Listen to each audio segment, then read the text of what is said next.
மாண்புமிகு அவைத்தலைவர் அவர்களே, கடந்த டிசம்பரின் போது எதிர்க்கட்சி உறுப்பினர்கள் அனைவரையும் வெளியேற்றிவிட்டு ஏராளமான சட்டங்களை நிறைவேற்றினீர்கள்.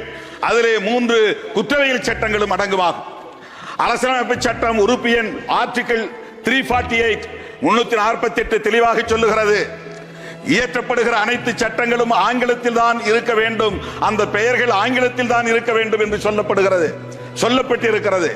ஆனால் ஐபிசி என்கிற சட்டத்தின் பெயரை பாரதிய நியாய சன்ஹிதா என்று பெயர் மாற்றம் செய்திருப்பது ஏன்? இதை நாட்டு மக்கள் இன்றைக்கு கேள்வியாக எழுப்புகிறார்கள்.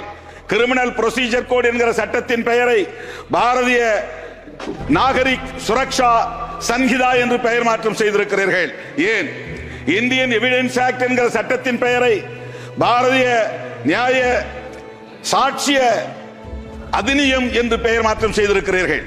இந்த